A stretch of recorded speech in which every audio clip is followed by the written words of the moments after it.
Hey there, welcome to CITAM Church Online, and thank you for your great support over this past year, 2020.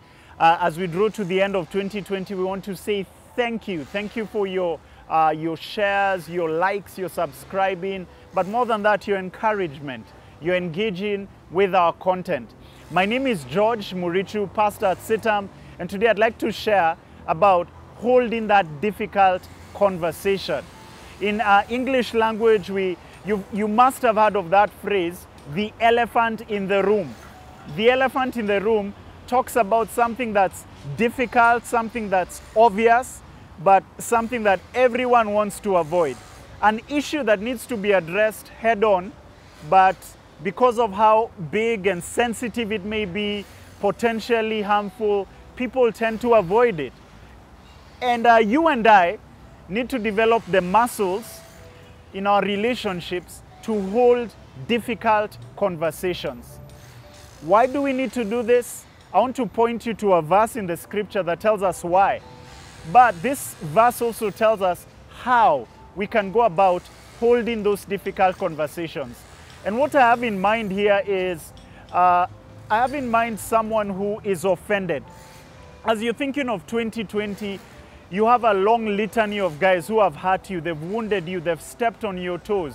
Perhaps they were those who were close to you. But then you realize they were backbiting you. They were slandering your name. They were maligning your character. Worse off, they were assassinating your person.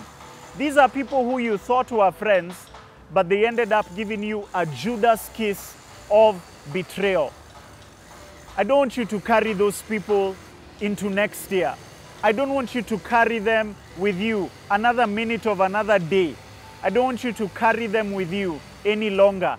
And that's why I'd like you to hold this difficult conversation.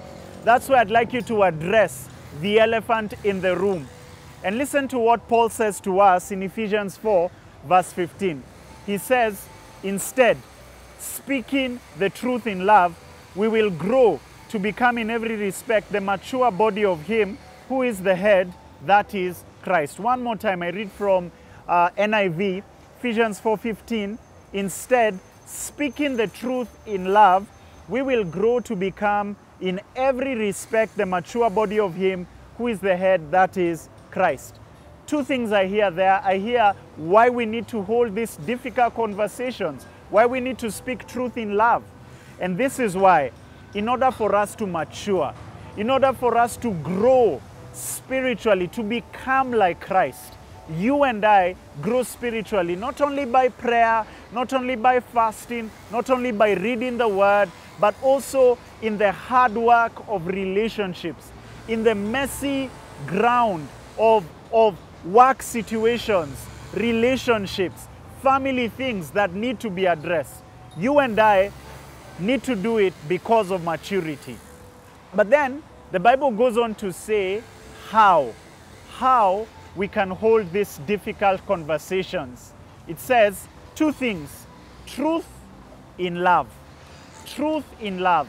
And it's been said that truth without love is brutality, and love without truth is sentimentality. And I don't know where you fall on that continuum. Maybe you fall on the side of you're just brutal. You tell the truth, no chills, no filters. Or you're on this other side, you like to garnish. You like to sort of really put makeup, sugarcoat. Maybe you're on either side of the divide. What I hear the Lord saying to us as we prepare to cross over into the new year, don't cross over on either side of the divide. Cross over, bring those things together, hold that conversation, and how you do it is truth in love. That's what makes us mature.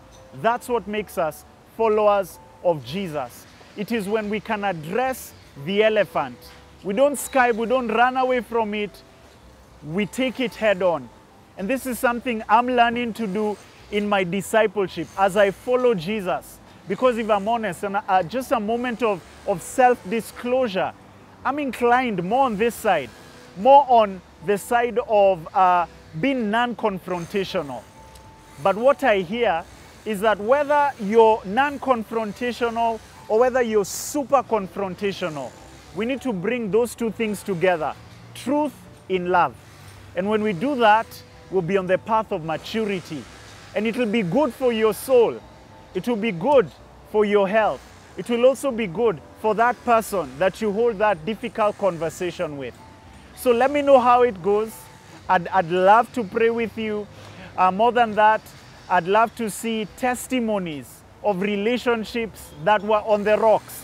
But because of this, God healed those relationships. Let's get talking. Let's share this to someone who you know needs to hold a difficult conversation. Thanks for watching CITAM Church Online.